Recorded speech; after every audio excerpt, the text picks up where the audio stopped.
Warga Cirebon, Jawa Barat menggelar aksi tanda tangan petisi dukungan di kain sepanjang 50 meter. Penandatanganan petisi ini dilakukan di depan rumah mantan Ketua RT Abdul Pasren yang disebut-sebut sebagai saksi kunci dan hingga saat ini menghilang.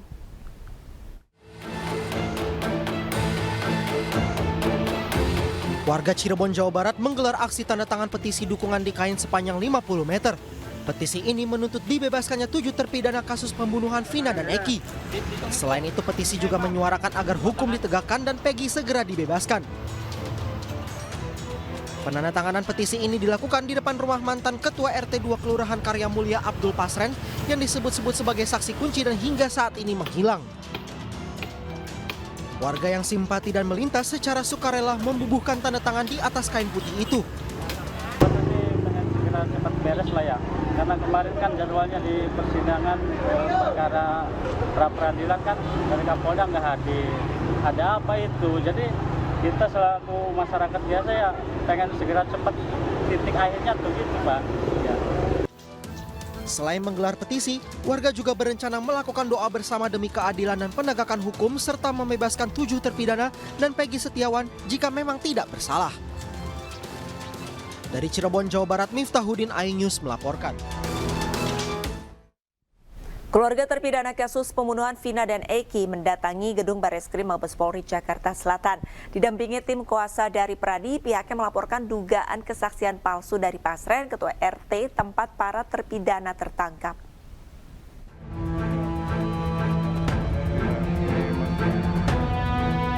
Sejumlah perwakilan keluarga terpidana kasus pembunuhan Vina dan Eki mendatangi gedung Awaludin Jamin Bareskrim Polri Selasa siang. Kedatangan keluarga terpidana didampingi Dedi Mulyadi serta tim hukum dari Pradi sebagai kuasa hukum pihak keluarga terpidana. Kedatangan mereka tak lain untuk melaporkan keterangan palsu atau kesaksian bohong oleh Pasren, yaitu Ketua RT lokasi penangkapan para terpidana pada 2016 lalu. Mereka datang ke sini untuk menguji kebenaran. Pengujiannya adalah bahwa hari di putusan pengadilan 2016 itu kan ada putusan yang menyatakan bahwa Ibu siapa? Aminah. Ibu Aminah itu bersimpuh di pangkuan Pak RT Pasren meminta agar Pak RT Pasren berbohong dengan mengiming-imingi uang. Kemudian didampingi oleh pengacara. Setelah saya menemui mereka, sambil menangis mereka mengatakan, mereka tidak ada peristiwa itu. Yang ada adalah mereka dan keluarga terpidana datang ke Pak RT Pasren untuk meminta agar Pak RT Pasren berkata jujur. Apa harapan Anda? Semoga adik-adik kami, anak-anak kami, dan saudara kami bisa dibebaskan semuanya. Pihak keluarga menilai apa yang disampaikan oleh Pasren dalam pemeriksaan tidak benar sehingga pihak kuasa hukum turut membawa sejumlah barang bukti dan saksi. Kami sudah menyiapkan alat-alat bukti berupa saksi-saksi, kemudian keterangan pernyataan-pernyataan, kemudian juga putusan pengadilan, dan juga bukti elektronik berupa video-video yang nanti akan kami sampaikan kepada penyidik. Tentu nanti akan kita lengkapi dengan keterangan ahli. Saya kira itu yang kita sampaikan bukti-bukti itu kepada pihak Mabes Polri. Atas laporan yang sudah disampaikan ke Bareskrim, pihak kuasa hukum dan keluarga berharap agar petugas melakukan pengujian kembali terhadap keterangan palsu dari Ketua RT. Sehingga kerabat mereka yang ada di dalam jeruji bisa mendapatkan keadilan dan bebas dari segala tuduhan. Dari Jakarta, Steven Patinama, Rama Romadona, iNews melaporkan. Keluarga terpidana kasus pembunuhan Vina dan Eki mendesak mantan Ketua RT Abdul Pasren bertanggung jawab atas penahanan para terpidana. Keluarga terpidana juga sepakat untuk melaporkan Pasren ke Bareskrim Polri karena memberi keterangan bohong.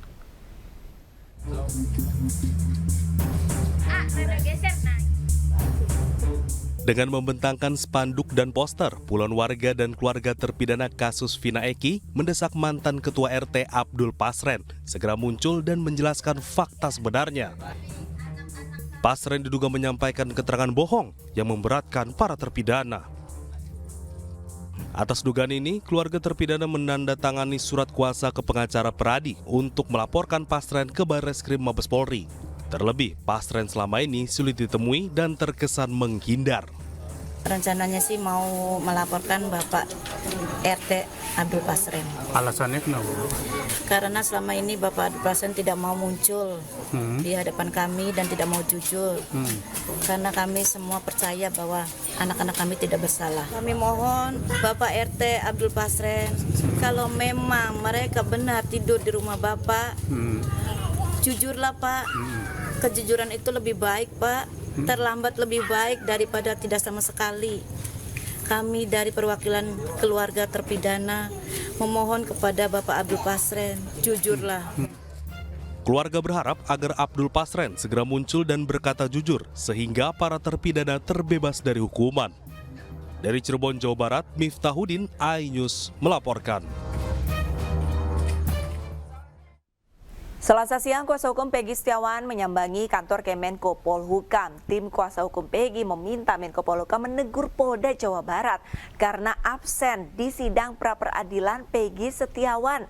Kuasa hukum Peggy Setiawan, Marwan Iswandi, Selasa siang mendatangi gedung Menko Polhukam di Jakarta untuk bertemu langsung dengan Menko Polhukam Hadi Cahyanto. Kedatangannya meminta Hadi Cahyanto yang juga merupakan Ketua Kompolnas menegur Polda Jawa Barat yang tidak hadir dalam sidang pra-peradilan Peggy pada Senin kemarin. Selain itu, pihaknya meminta pemerintah membentuk tim pencari fakta untuk mengusut kasus yang menjerat Peggy Setiawan agar kasus ini dibuka secara transparan dan jelas. Meski demikian, tim kuasa hukum tidak bisa bertemu dengan Menko Polhukam hari ini karena Hadi Cahyanto ada kegiatan lain di luar. Beliau ada Kepala Biro Hukum dan Persidangan dan Humas. Beliau menyampaikan Menko Polhukam belum bisa menerima kami hari ini. Bahkan Menko Polhukam hari ini berangkat ke Makassar. Beliau baru bisa menerima kami kira-kira tanggal 22 sampai tanggal 26 karena semua sudah terjadwalkan. Tetapi keinginan kami sudah kami sampaikan. Satu, kami melaporkan hasil sidang pra-peradilan kemarin. Sidang pra-peradilan kemarin, Polda Jawa Barat tidak datang. Karena beliau juga merupakan Ketua Kompolnas, maka kami laporan ke sini. Yang kedua, kami menyampaikan